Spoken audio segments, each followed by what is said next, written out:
Hola, muy buenos días, ¿cómo están todos, queridos auditores? Otro martes de este rico café Kintsugi, donde podemos hablar de neuronas, psicología y felicidad. ¿Cómo está mi coanimadora Chengulín, colega? Hola, bien, ¿y tú? Muy bien, gracias. Qué ¿Qué nos traes bueno. hoy día? Una noticia re importante. No sé si vieron, se enteraron todos que la FDA, que es esta Administración de Alimentos y Medicamentos de Estados Unidos, aprobó un tratamiento para el Alzheimer. Un tratamiento que además esto no se ha aprobado en 20 años. Es bien controversial esto. El medicamento se llama Adulhelm y recibió la aprobación el lunes pasado por la FDA en Estados Unidos. Lo aprobó bajo la base de que los resultados que se muestran tienen una probabilidad razonable de eficacia. Es el único medicamento que se ha aprobado por los reguladores estadounidenses. Y lo bonito es que supuestamente logra combatir las causas de la enfermedad y no los síntomas, porque actualmente los medicamentos que existen actúan contra los síntomas y además también hay medicamentos que inhiben otros síntomas pero exacerban otros. Entonces en realidad todavía no logramos hasta hoy tener un fármaco que nos ayude de manera más eficaz contra el Alzheimer. Ojalá que esto efectivamente sea de resultados muy adecuados. El medicamento lo desarrolló Biogen, que es una empresa japonesa, que no revierte la degeneración cerebral, pero lo que les explicaba es que atacaría de alguna manera las causas.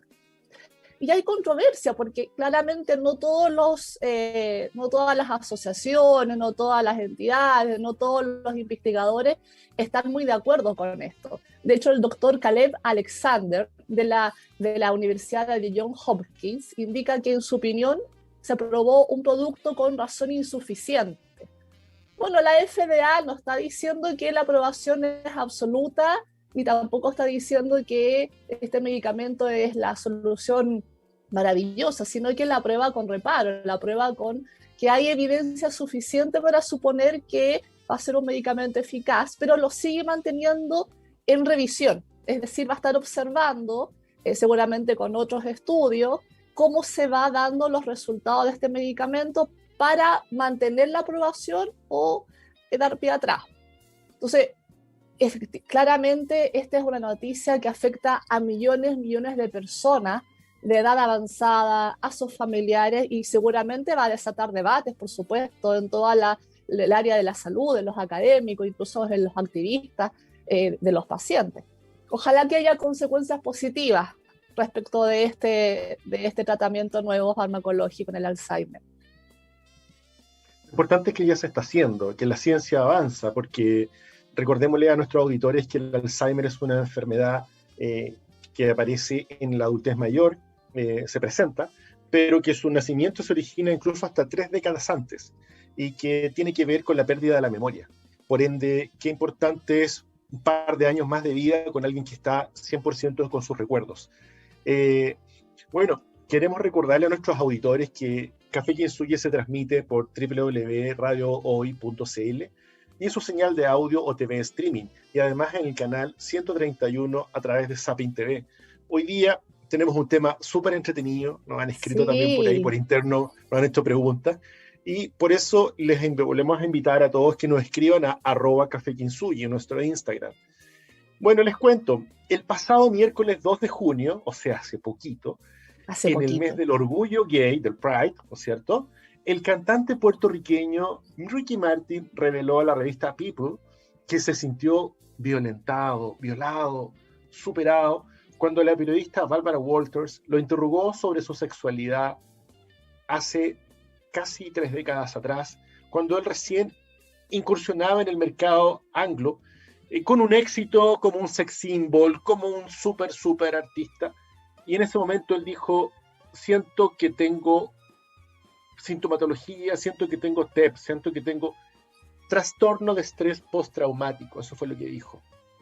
Esto pasó hace 2 décadas, mucho antes que Ricky Martin pensara y decidiera declarar su sexualidad, su condición de gay, Exacto.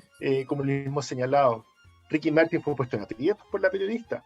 En una entrevista del año 2000, ella dice que podía detener rumores sobre su sexualidad y lo increpa.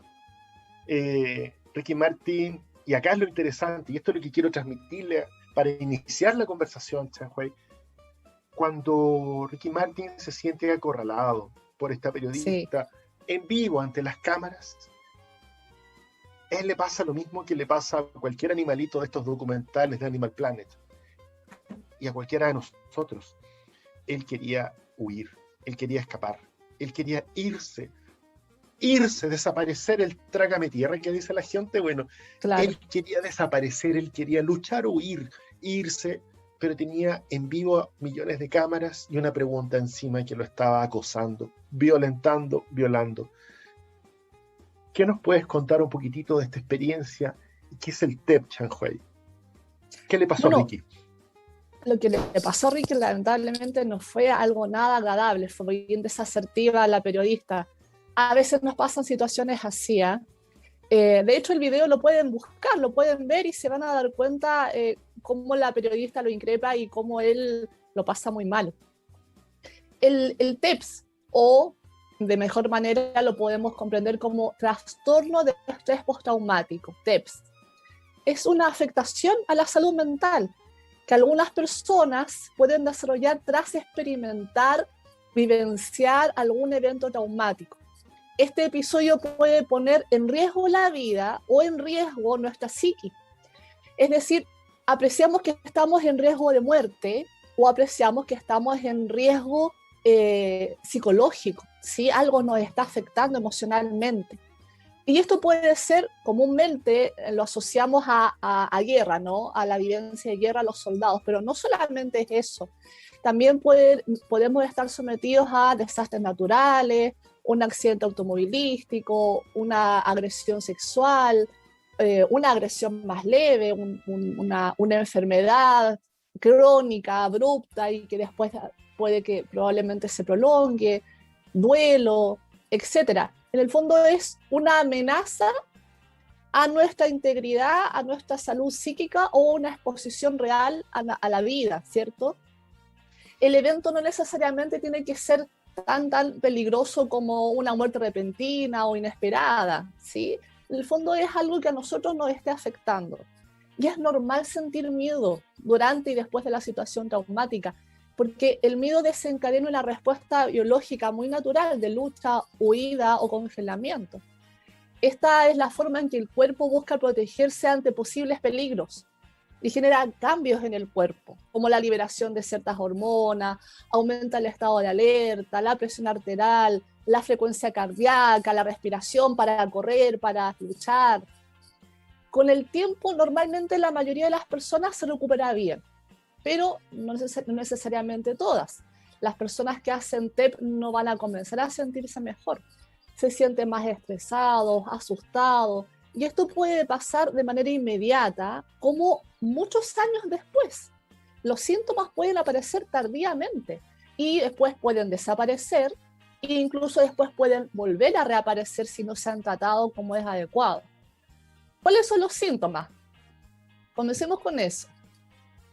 Sí, hay un manual internacional que es el Manual Diagnóstico y Estadístico de los Trastornos Mentales, diseñado y desarrollado por la Asociación de Psiquiatras y Psicólogos de Estados Unidos, la APA, que en conjunto con los laboratorios, que sale cada cierta cantidad de años la última edición. La versión actual es la DSM-5, y en ella podemos consignar algunos síntomas que pueden generar los criterios para diagnosticar el estrés postraumático.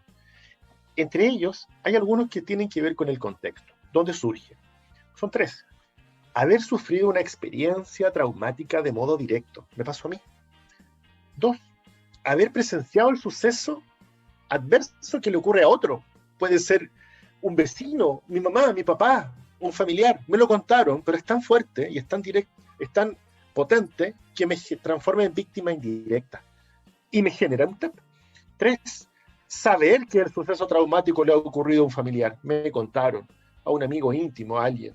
Aunque vaya pasado hace un tiempo, la impresión en mí, por mis condiciones como sujeto fenomenológico, son de tal magnitud que me generan un tema.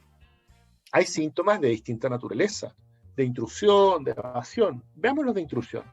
Experimentar uno o más síntomas de intrusión, de experiencia traumática, pueden ser los siguientes: recuerdos angustiosos, recurrentes, involuntarios, intrusivos.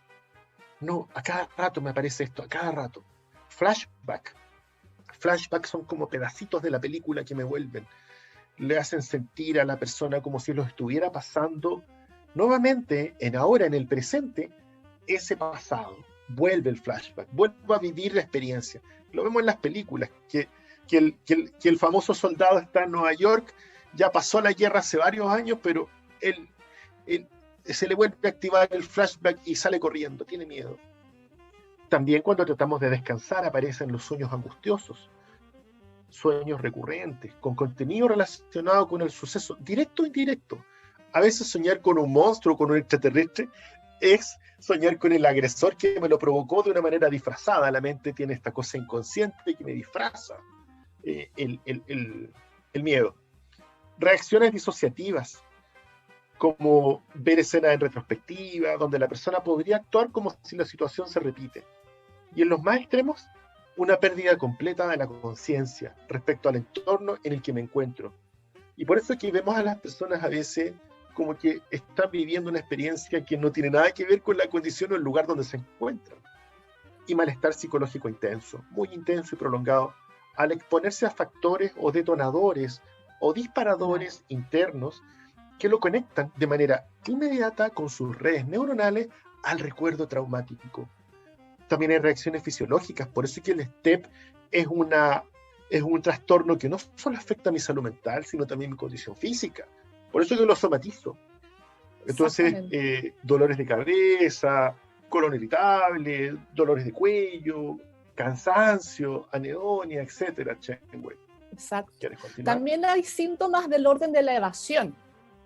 Esto implica intentar evadir situaciones, personas que de alguna manera nos recuerdan el evento traumático. Puede que se dé uno o dos síntomas, pero por ejemplo evitamos lugares, evitamos objetos, cualquier cosa que nos de alguna manera nos remita a lo que nos pasó. Por ejemplo, si fue un accidente automovilístico, probablemente vamos a tratar de dejar de conducir. También evitamos pensamientos o sentimientos relacionados con el evento. Por ejemplo, intentar mantenerse muy ocupado para evitar pensar, recordar, ¿cierto? Y así comenzamos de pronto a llenarnos de trabajo, empezamos a estar todo el día trabajando y nosotros también empezamos como a autocreer que hemos superado el evento traumático. Sin embargo, estamos tan ocupados en el trabajo que estamos evitando afrontar lo que realmente nos pasa. Hay otros mecanismos mucho más complejos, como comenzar a beber demasiado, uso de drogas, ¿sí? Que claramente nos van a generar mucha más afectación. También hay síntomas que son del orden más cognitivo o del estado de ánimo, que nosotros vamos a comenzar a apreciar cambios negativos en nuestras creencias o nuestra emocionalidad, como problemas o incapacidad para recordar cosas importantes del evento que ocurrió. Esto puede ser una amnesia disociativa, es decir, si nosotros intentamos recordar, nos vamos a dar cuenta que ya no recordamos todo, o incluso lo más importante, como que ya no lo percibimos, no lo tenemos en nuestra memoria. Entendiendo que esto no está mediado por lesiones cerebrales, o por consumo de drogas, o por consumo de alcohol. O porque también no quiera. Es posible que... O porque no quiera, es porque no puede. Claro, exacto. También es posible que comencemos a darnos cuenta de que comiencen a surgir creencias negativas de uno o del entorno, o expectativas negativas muy persistentes, muy desagradables y exageradas, como yo soy culpable, yo soy inútil, no puedo confiar en nadie, todas las personas son malas, todas las personas me quieren hacer daño. No hay expectativas positivas del mundo, del futuro, ¿sí? Una percepción distorsionada y muy persistente sobre las causas y las consecuencias del suceso. Y un estado emocional negativo, que es persistente, como la sensación de miedo, terror, enfado, ira, esta culpa o vergüenza que podemos ir sintiendo. Y esto va a generar también probablemente una incapacidad permanente de sentir emociones positivas. Probablemente también experimentemos una pérdida de interés de las cosas que antes nos parecían agradables, que nos entusiasmaban, ya no nos va a pasar. Y probablemente también un desapego a nosotros y a los demás. ¿Te parece si continuamos luego de escuchar a Ricky Martin? A mí me encanta Ricky Martin, soy su fan. Así que vamos a escuchar. Lo mejor de mi vida eres tú con Ricky Martin. Nos vemos. De mi vida eres tú. Hola, ¿cómo están? Regresamos con el Café Kintsugi de este martes y queremos saludar a nuestro auspiciador Instituto Kintsugi. Psicoterapeutas expertos en trauma psicológico y MDR. MDR es una terapia psicológica de tercera generación basada en evidencia científica orientada al tratamiento psicológico del trauma. Reservas al WhatsApp más 569-5634-5078. El trauma se puede superar, Chanhue. Sí, bueno, pero antes de eso, antes de que tú continúes, quiero mandar un saludo a todas las fans de Ricky Martin, porque de tocaya a tocaya, pucha, Ricky Martin lo adoramos, así que estamos haciendo este programa gracias a ti también, Ricky Martin. Sí, se te salió lo groupie, pero mira, yo también de alguna manera puedo ser groupie porque me gusta Ricky Martin, porque a mí me encanta. Ricky Martin nos enseña y nos ayuda con exponer su problema, cuán importante es que el trauma sí se puede superar, como dice Instituto Kintsugi. Se puede, y qué mejor que esta canción que escuchamos, Lo mejor de la vida eres tú, una letra hermosa, una letra resiliente, preciosa, una letra totalmente libre, una letra que es de una persona que realmente ha superado una situación horrorosa como la que el pobre lamentablemente vivió. Sí. Bueno, continuando un poco con este estrés postraumático, hay cierta sintomatología que hemos estado describiendo y de distinta naturaleza. Por eso es que cuesta a veces diagnosticar el TED, porque a veces incluso se confunde con depresión, con otro tipo de situaciones.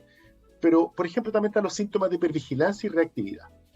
Estos pueden causar un nerviosismo importante, donde la persona está siempre como atenta al peligro, como que siempre va a pasar algo. Pueden haber varios síntomas de ellos, como estar siempre sobresaltado, comportamiento irritable, ¿qué te pasa? Como reactivo.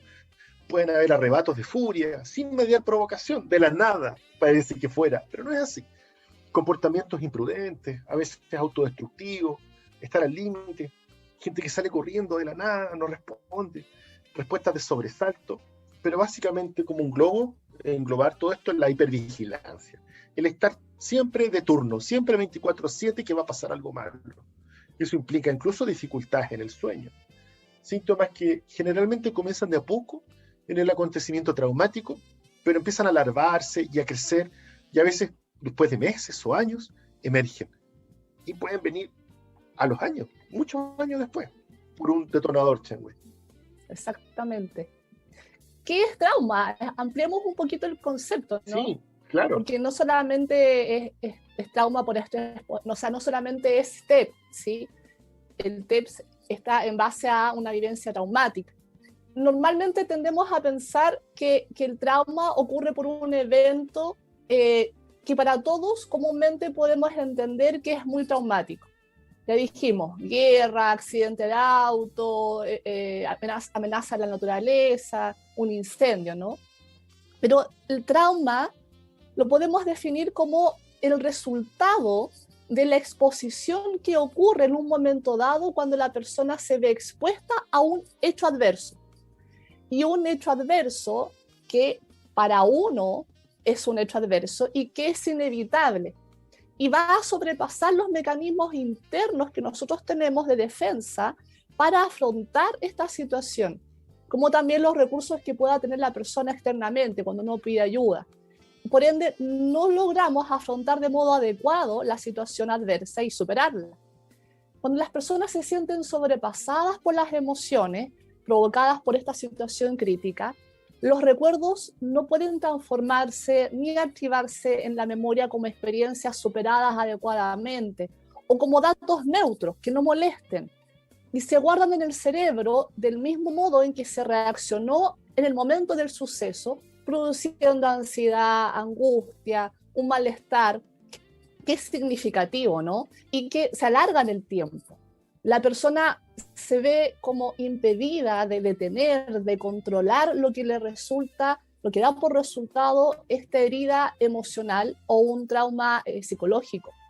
La intensidad emocional se produce en la situación adversa, porque produce un miedo fóbico al recuerdo, lo que impide que la asimilación sana de este acontecimiento traumático.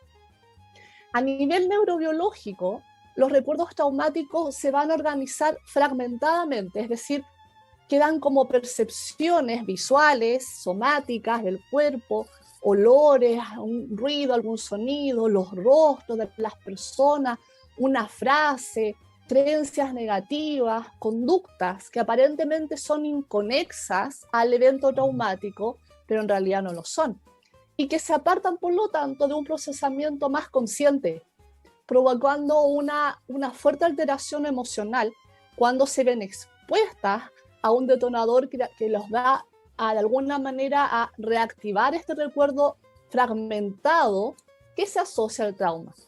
Los efectos psicológicos del trauma producen cambios en nuestra biología, se alteran los mecanismos hormonales y por lo tanto los procesos de memoria. Durante la experiencia traumática se produce una desregulación bioquímica que altera por ende el proceso de memoria. La amígdala, cuando recibimos este estímulo traumático o varios estímulos traumáticos, la amígdala, que es parte del sistema límbico, se hiperactiva. Se hiperactiva y mientras estamos percibiendo esta situación como de amenaza, produciendo una hipersegregación hormonal, que va por un lado hacia el hipotálamo a fin de aumentar la capacidad de nuestro sistema de defensa, y por otro lado va hacia el hipocampo para aumentar la capacidad de fijación del peligro, y por otra parte inhibir la capacidad que tiene el hipocampo del almacenamiento de los recuerdos. O sea, vamos a inhibir la capacidad temporal y la capacidad contextual a fin de aumentar la fijación en el recuerdo traumático. Entonces se produce el almacenamiento de los recuerdos adversos como que no tienen una temporalidad fija, finalizada, es como que no han terminado, produciendo alteraciones biológicas, cognitivas, emocionales, relacionales de la persona. De este modo, ¿qué es lo que va pasando? La vivencia permanece activa, la percibimos como que aún estamos en eso, o permanentemente estamos volviendo a esa situación, ya sea que lo notemos conscientemente o es más inconexo, por lo tanto es más desde lo inconsciente. ¿Y esto qué es lo que va haciendo? Va afectando nuestra realidad, nuestro modo en que nos vamos comportando, ¿cierto?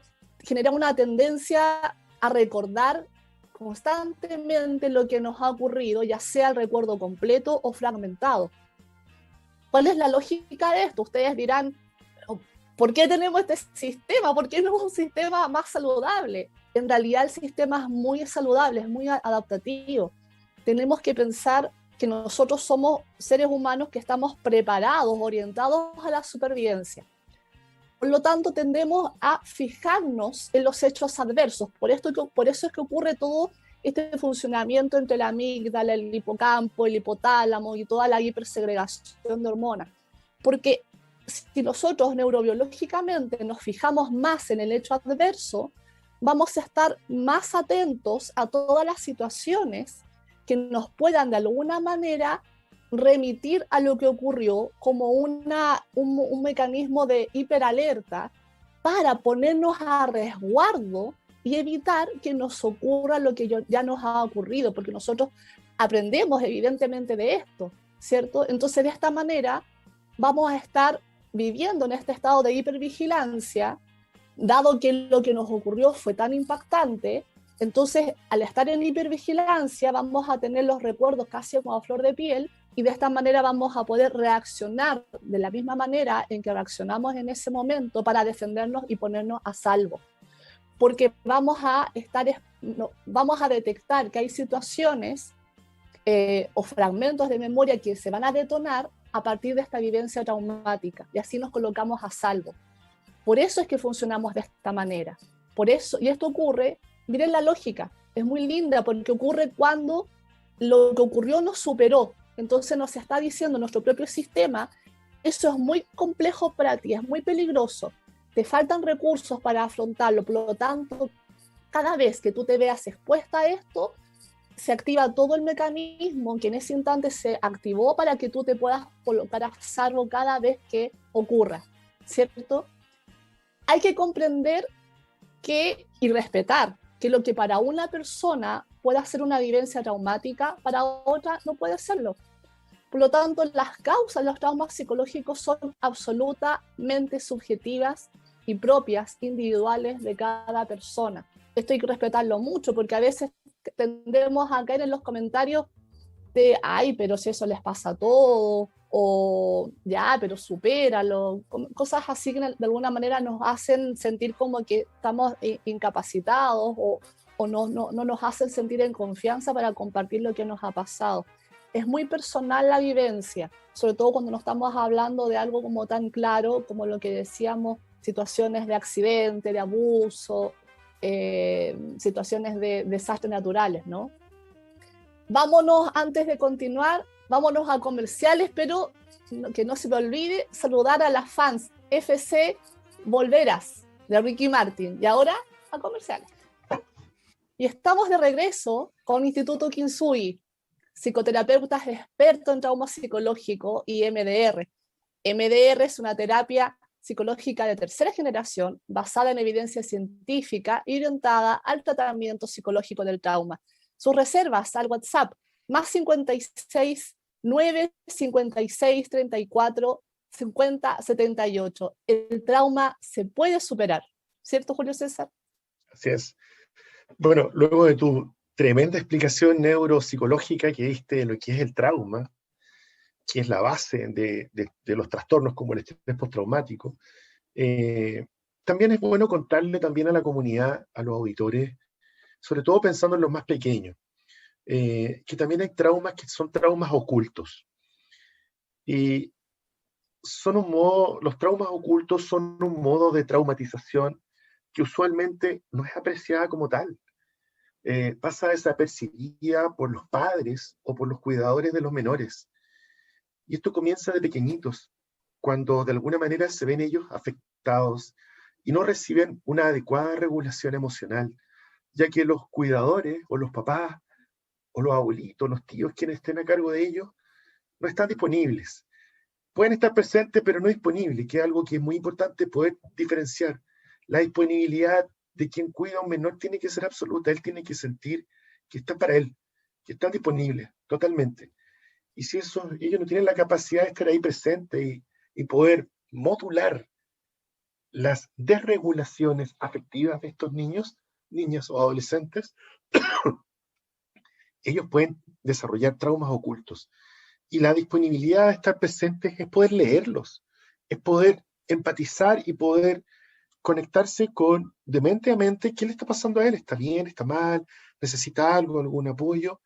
Y si yo estoy al lado, pero no estoy disponible o no estoy presente, lisa y llanamente, soy negligente con la crianza, se pueden desarrollar en los pequeños traumas ocultos que después, tardíamente, pueden ser personas que son mucho más proclives a experimentar trastornos de estrés agudo o estrés postraumático inclusive, ante situaciones que para otras personas pueden ser menores.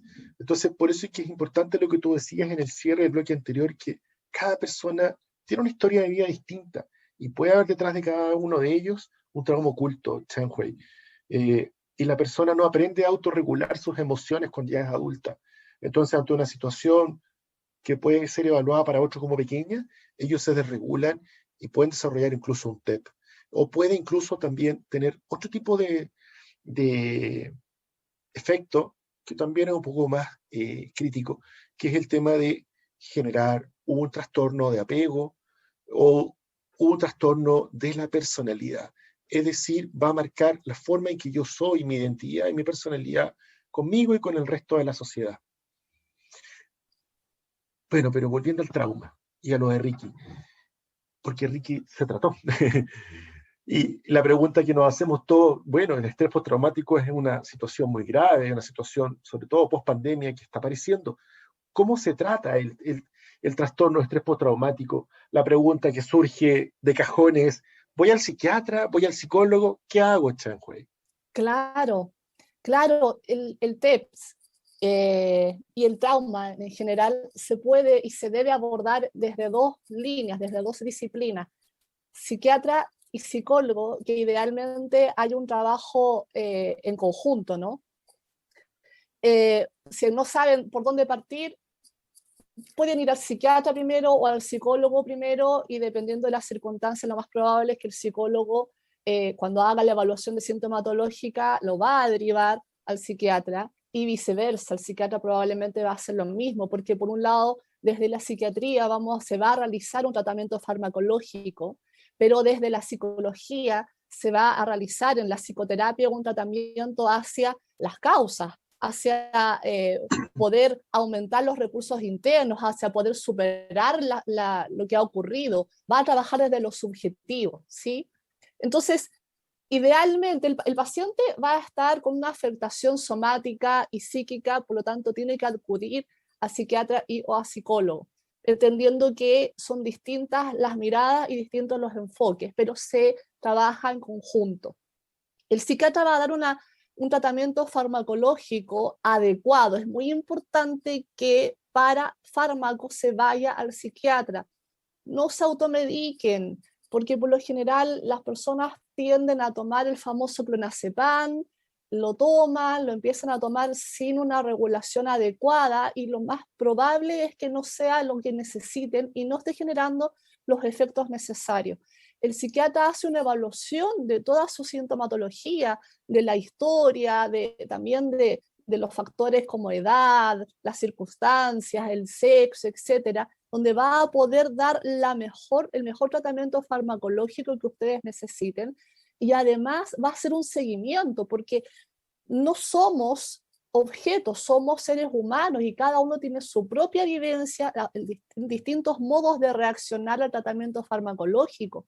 Por lo tanto, va a haber una receta inicial que el psiquiatra va a estar permanentemente haciendo seguimiento para ajustar de acuerdo a lo que ustedes reporten en función de los efectos que están sintiendo producto de los fármacos, y así el psiquiatra va a ir ajustando, hace lo que ustedes realmente necesiten y que no sea perjudicial, que sea efectivamente que ayude. Desde el punto de vista de la neurotransmisión, se les va a indicar fármacos que ayuden a los agentes noradrenérgicos a reducir los efectos de hiperalerta, agentes serotoninérgicos que ayuden con los síntomas de invasores, de terror, o algo más dopaminérgico para los síntomas paranoides, más psicóticos, ¿no? Hay medicamentos como antidepresivos que van a ayudar también con la tristeza, con la preocupación. Entonces, tenemos que trabajar con psiquiatras. Entre los objetivos de la terapia farmacológica, en el TEPS está la reducción y ojalá también la disminución de los síntomas invasores, de la generalización de los acontecimientos traumáticos, del grado de evitación, del grado de hiperalerta, de los síntomas de impulsividad o los síntomas incluso disociativos, ¿cierto? Pero claramente también vamos a trabajar con la terapia psicológica, ¿verdad? Así es. Y es bueno, es bueno detenernos un poco en lo que tú señalas, porque partiste con algo que para mí es súper importante. Las famosas benzodiazepinas, los clonazepam, los rabotril y todo eso, en realidad no están indicados como ayuda directa para el TEP. Y eso es importante. Y aquí nos damos cuenta de que sabemos, o sea, el grueso de la población, de la gente que se automedica, lo que hace en realidad no se está ayudando.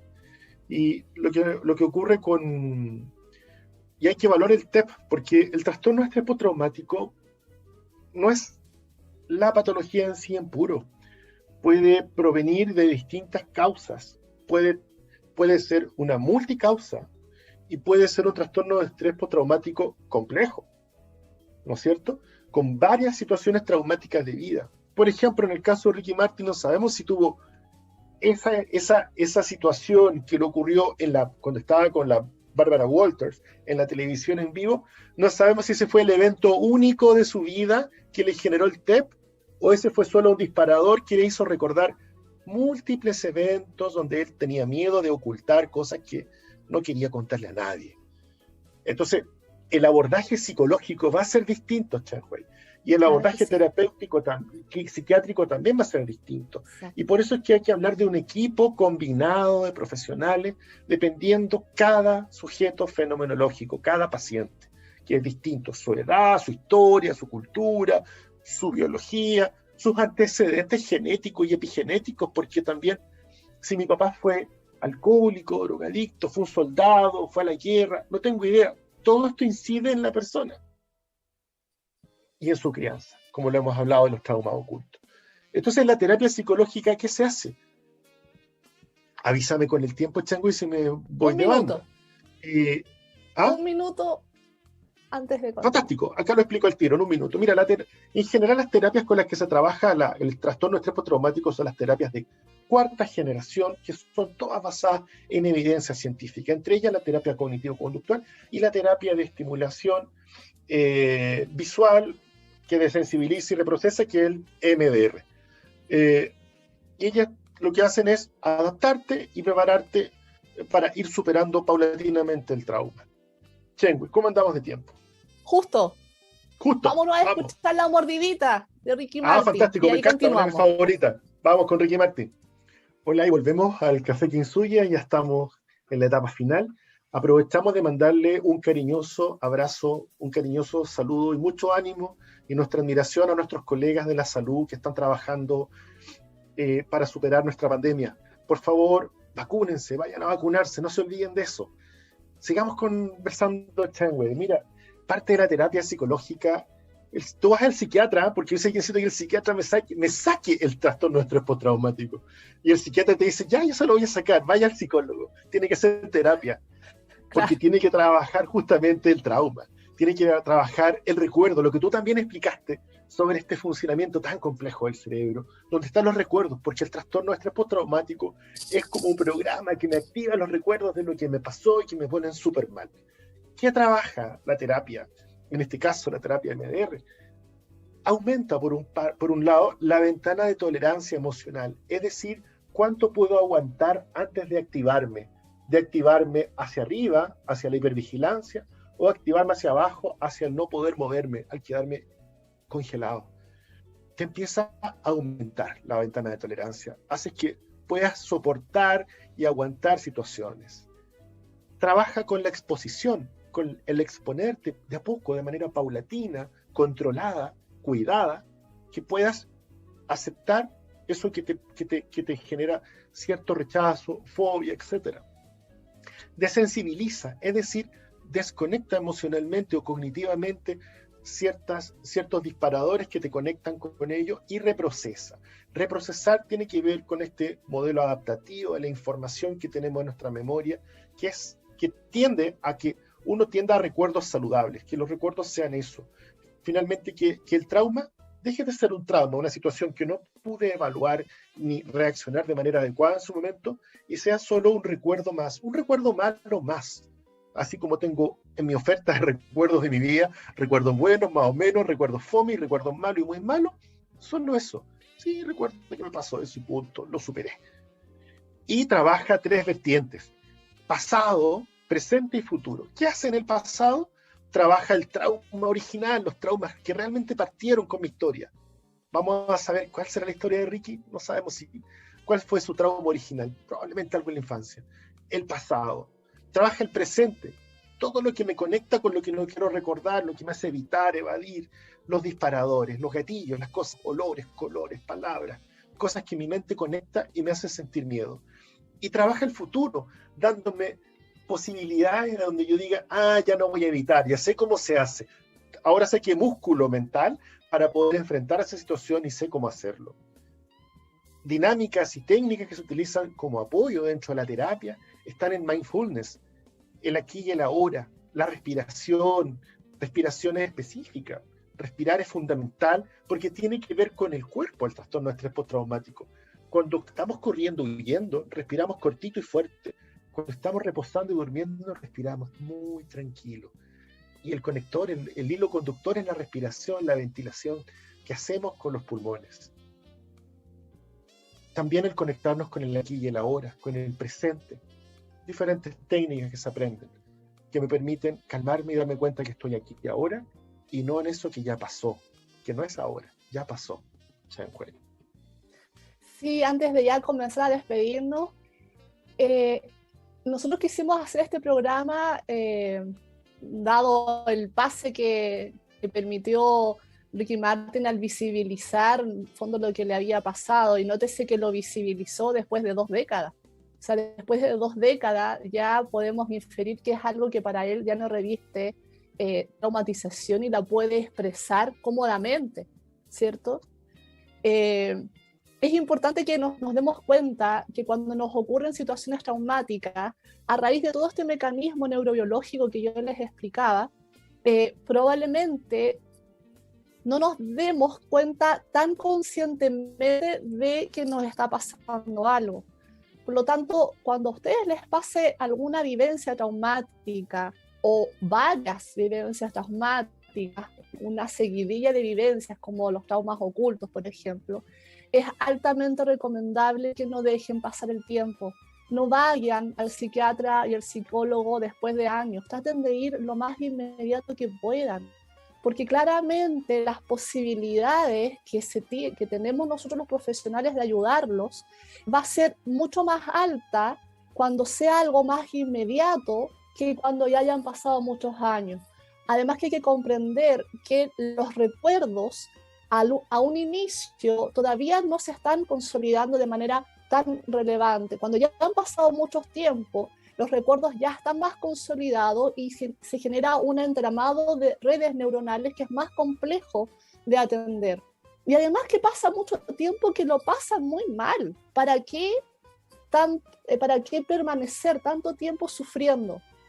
Atiéndanse, no le tengan miedo al psiquiatra, a los fármacos, no le tengan miedo a la psicoterapia porque van a tener que, algunos piensan que hablar mucho, no es tan así.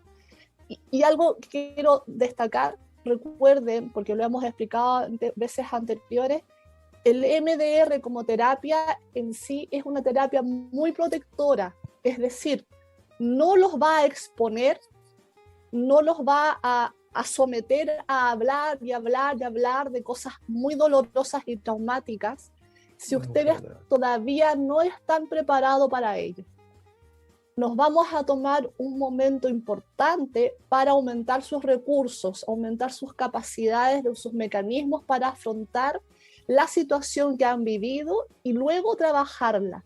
Si ustedes todavía no están listos para ello, no se hace. Entonces no le tengan miedo, pero claramente acercarse a psicoterapia va a hacer que ustedes, después de un proceso de terapéutico, puedan tener una vida mucho más agradable.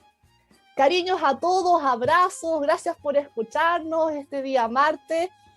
Vuelvo a saludar a la fanaticada, volverás de Ricky Martin, que a mí también me encanta. Que tengan un lindo día y una linda semana. Nos vemos. Chao, que estés muy bien.